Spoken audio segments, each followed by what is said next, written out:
heard about the consequences. I'm going to turn things over now to our last speaker here, Malcolm, to discuss, or rather to respond to some of the misconceptions and some of the critiques that our campaign has provoked from some quarters. Malcolm.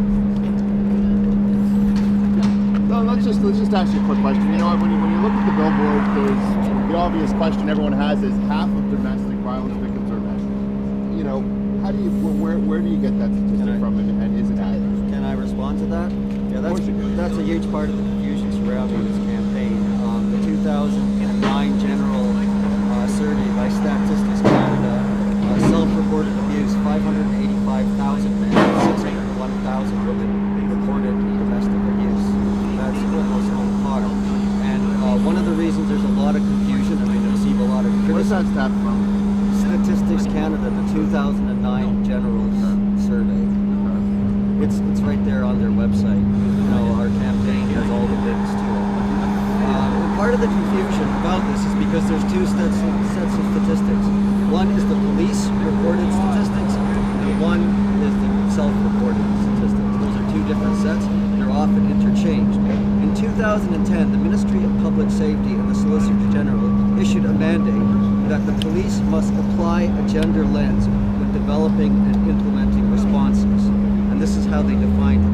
A gender lens should be applied to all responses in order to ensure the safety of women and their children. Response to domestic violence should acknowledge that domestic violence is a power-based crime in which generally the male in an intimate relationship exercises power and control over the female.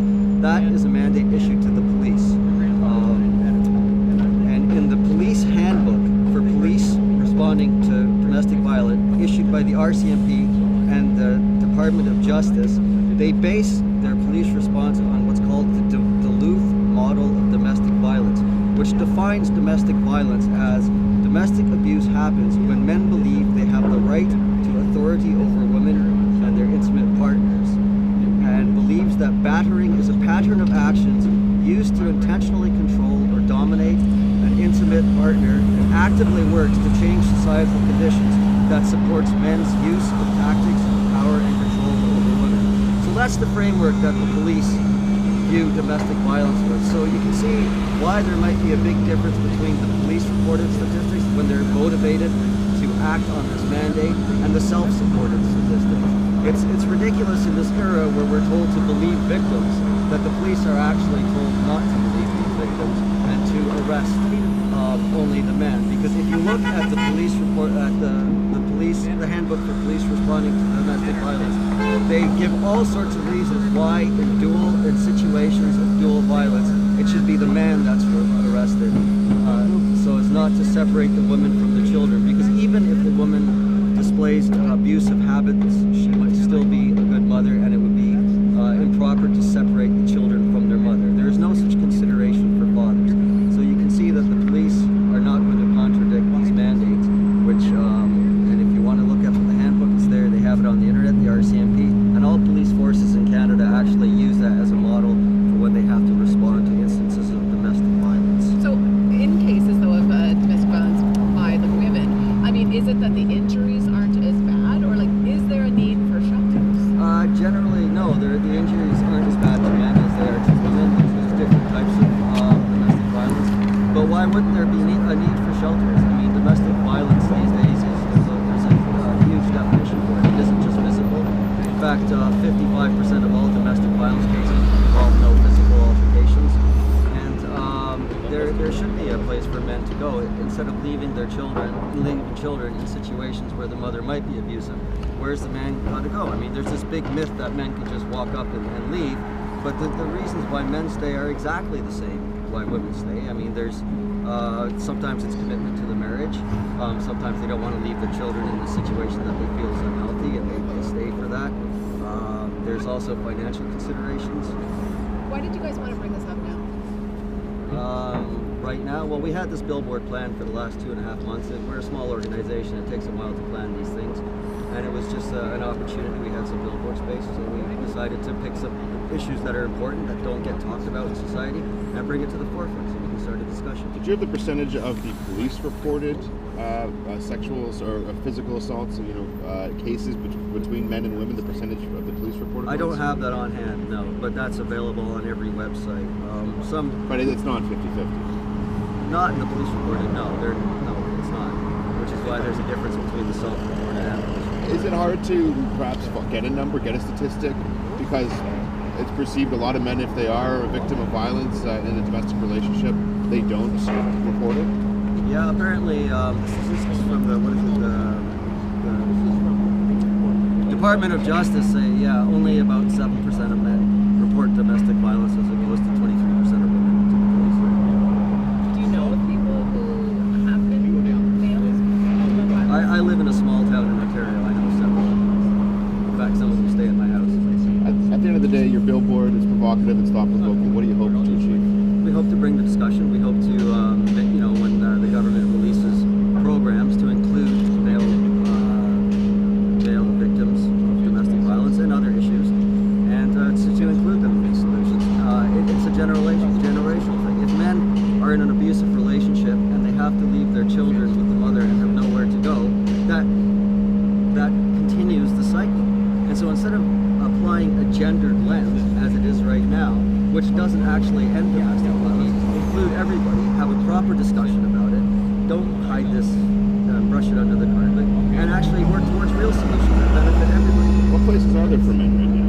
Zero. If I could just pick up on that. Malcolm, what's your last name? Johnston. Just get the spelling of it. Johnston. And your position. I'm just a supporter of that. I'm a former board member right now, and I just came out today to support. He's an advisor. I was just going to say, to pick up on what Malcolm was saying, and to your question about what resources are available, I mean, getting conversation going is definitely going to be a long-term process, but we're putting our money where our mouth is. We're actually operating Toronto's first men's health center. It's called the Canadian Centre for Men and Families. We will be looking to support male victims of domestic abuse. We're already offering a number of mental health programs for men who are victims of trauma and abuse. We have plans to open the first Toronto shelter for male victims of domestic abuse, working alongside the existing shelters that are already there for women. We have a number of organizations that are interested in partnering with us. So in the meantime, until we do change this dialogue and these perceptions, we will be doing whatever we can to support those who need support. Where is this Canadian Centre? What did you call it? Sorry? It's the Canadian Centre for Men and Families. It's not far. It's at Carleton and Jarvis. Yeah, it's 152 Carleton Street. What's the suite number? 152 Carleton. What's our suite number? Suite, I'm sorry, 201. Yeah. What do you say to female victims who may see this as an insult to them and not taking their injuries seriously? Work with us. This billboard doesn't say there are no female victims. This billboard says there is also male victims. And by the way, there's also gay and lesbian victims. There's also fathers who are victims, and so by extension are their children. So what we're trying to do is spread awareness of all victims who don't, as I said earlier, conform to the stereotype of what a victim is supposed to look like. This initiative or campaign comes on the heels of the provincial government's Never Okay campaign, which is focused on sexual harassment in workplaces primarily. Whereas it actually came just before, so the billboard's been up for a few days now, since the tail end of last week. Although we were initially told it would be up early next week. So the campaign's been underway for a couple of months. It's sheer coincidence that Premier Wynne announced her initiative also late last week. But no, this has been in the works for quite some time, and it is part of a multi-billboard campaign. In the coming months, we will be exploring other men's issues. We decided to start with this one because, there's a lot of talk in the last many months, the last few years, in fact, about issues of domestic violence, sexual exploitation. This is in the news a lot, and we wanted to again broaden the conversation, include all victims of violence in future initiatives, and we're glad that we started that conversation. The billboard really focuses on men, then. That's your main. Half of all it doesn't domestic. say anything about lesbians or gays or children. It's about men. The campaign is, a billboard has room for a couple of sentences, so that was our decision, was to focus on male victims. That is the largest group that is marginalized in these conversations. There are certainly gay and lesbian victims. We talk a lot about that in our campaign. If you visit our website or engage with us on social media, we do focus on gay and lesbian victims. It's just staggering that, in fact, in lesbian relationships, the rate of victimization is actually twice that in heterosexual relationships. So we're very concerned about that as well. But look, men constitute the largest group of victims that don't get talked about. So for that reason, we think it's fair to highlight that gap. historically, why do you think there's been no men's shelters? I'm going to let Malcolm take this one. I've got to take this call. Malcolm, are you good? Historically, why there's been no shelters? Because the conversation has only sort of been a one-way conversation up until now. As society reaches a greater level of parity, there's going to be more male victims who aren't the breadwinners in the home, have nowhere to go, don't have economic control over the household. And if you're going to talk about issues of power and control, as domestic abuse it's generally realized that domestic abuse is an issue of power and control. To say that there are no men, that don't have power and control in household situations is frankly ridiculous. Thank you very much.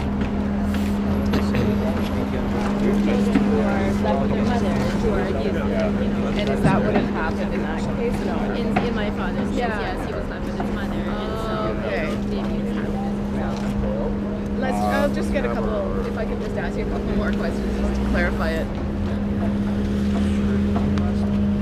Am I okay, or should I go back to the other side then? No matter. So yeah, you were saying. Pardon me? Okay, just has 2 o'clock. Oh yeah, do you want to turn your glasses on? Yeah, really. Good? Yep. Okay, so yeah, if you could just explain so that. the saying, you see like the billboard is a man and a woman, but really this campaign highlights domestic abuse in general, that it can be between a man and a woman, yes, with your partners, with your spouse, but it's also the abuse that happens in the home between a mother and a son, a father. I mean, everybody cannot leave out that domestic violence is any relationship within the home. And in the case of my father, yes, when he was left with his mother, that's when things got out of hand and physical abuse, power. It really was unfortunate. And so in that case, I don't know why his father wasn't around or what had happened. Then his father wouldn't have known what was going on. He was just passive. His father was passive. It was very much into my mother's. Okay. All right. And I guess how it plays out now, or how it played out as you were growing out. And then, as I was growing up, I saw that he had mounted depression. Sometimes he would not come out. It was really anytime there was a fight between my parents, I could see that it had deeper roots than I could understand. You know what? Why don't we some of my other colleagues? Matt wants to take a photo in front of the billboard. You want to pull in? Maybe let's pull in some of the. I don't know. And plead innocent, in which case you'll be in prison for the next 3 months till the court case comes up, or you can plead guilty, in which case you'll be released and you'll get probation. What was his charge? What was your son charged with? He was charged with assault. And so he said, but what about the knife? What about? And the lawyer said to him, don't even bother bringing that up. No one will believe you. So we went to court. Is that if I stop right there? Is that the problem? Do you find that no one believes the men and that men are victims? There's not a chance. I mean, realistically, who's going to believe it? I mean, the fact of the matter is, everybody knows. Everybody knows. We all know the families are that women are always victims and the men are always perpetrators. So, for him to go into court, the judge, the lawyer said, that's what's going to happen to you. So, anyway, so he goes to court and he pleads guilty and he's released. And but now he has a record. And so the mother, who was an alcoholic, and she definitely an alcoholic, said she'd been in treatment and all the rest of it. And so the mother has custody of the children, and he can't see his children. And now that his children are older, they have been told the stories, and they don't want to see him. Was there getting to the Yeah. was there an outlet for him after the fact? Well, the only outlet for him was the fact that he came to live with me for a while. I mean, he didn't get nowhere to live.